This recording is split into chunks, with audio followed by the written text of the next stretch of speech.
النهاردة هنعمل مع بعض طريقة الوافل.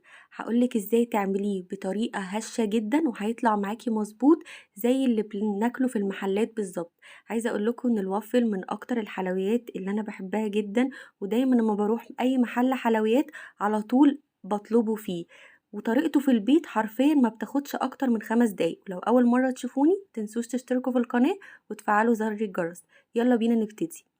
اول حاجة هنجيب كده طبق غويط وهنحتاج فيه 2 بيضة،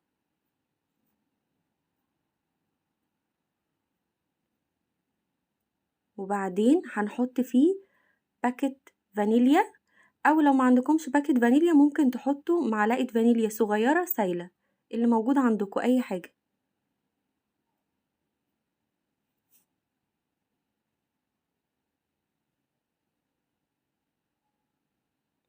وبعدين هنضرب البيض مع بعضه. ممكن تستعملوا بقى المضرب اليدوي لو عندكم مضرب بالكهرباء زي ما انتوا حابين يعني، بس انا عادي استعملت المضرب اليدوي، يعني ان هو فعلا الطريقة كلها على بعضها فعلا حرفيا ما بتاخدش مني وقت. ودايما لما بكون عايزه اكل حاجة حلوة بعمل الوافل، ان هو ما بياخدش خالص وقت وسهل جدا ويبقى فظيع. وبعدين بقى هجيب، ده عبارة عن نص كوباية من اللبن وكوباية من المية.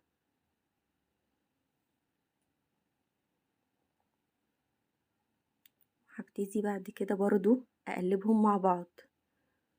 انا كل ما بحط حاجة بقوم مقلباهم في ساعتها عشان خاطر يبقى التقليب معايا سهل بعد كده والعجينة معايا ما تكلكعش. وبعدين حطيت نص كوباية من الزيت، زيت ذرة او زيت عباد الشمس.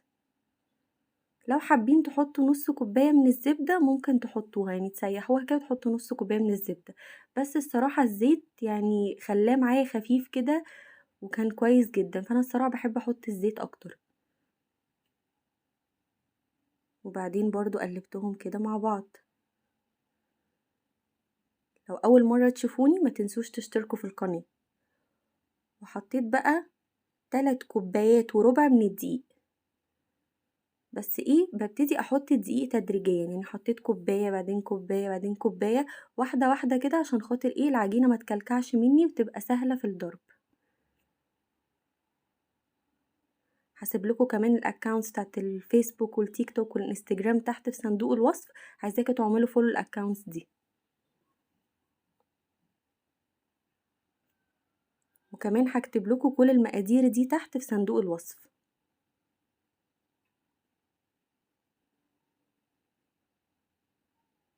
عايزه اقول لكم لو عندكم اطفال وعملتوهم هيحبوا الوافل جدا جدا جدا في البيت، يعني بجد كان طعمه طلع تحفه وطلع كده هش كده ومقرمش وكان فظيع. وكمان هو في ميزه ان انتي ممكن تعملي العجينه وتحطيها في التلاجة شويه كده وبعدين تسويها في ساعتها. وكمان ممكن برضو لو حطيتي العجينة وسويتيها ممكن كمان تقعديه كده الوافل ذات نفسه في التلاجة ممكن يومين 3. عادي مش هيحصل اي حاجة، وطلعي تسخنيه في الوافل ميكر هيبقى برضو حلو جدا وبرضو في نفس الوقت مقرمش.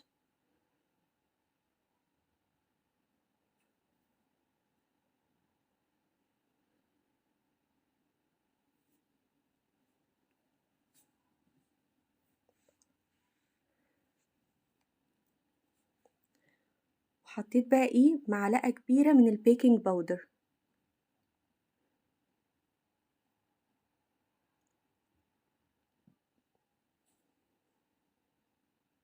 ومعلقة كبيرة من السكر. بصوا انتوا ممكن تقولوا انا حطيت سكر قليل جدا، انا حطيت سكر معلقة كبيرة بس من السكر، يعني عشان خاطر العجينة بتاعتي ما تتحرقش.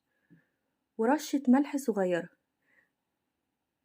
انا ما كترتش في السكر خالص زي ما قلت لكم عشان العجينة ما تتحرقش. وتاني حاجة ان انا برضو هحليه فوق باي صوص. انا حليته بصوص الشوكليت، انتوا بقى يعني ميزته ان انتوا تقدروا تلعبوا فيه زي ما انتوا عايزين. بصوا هنا بقى بعد ما قلبتها، بصوا العجينة بقى انا عايزاها تفضلوا تقلبوا لحد ما العجينة توصل للقوام ده.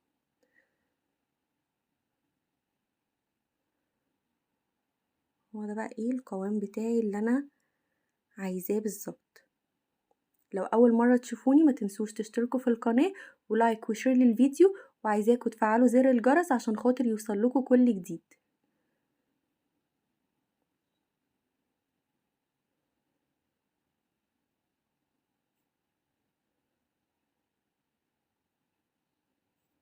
يعني دايما العجينة بتاعت الوافل دي هي تبان اكتر حاجة، يعني فعلا حرفيا بتنجح معايا 100% ومش بتبوظ مني خالص.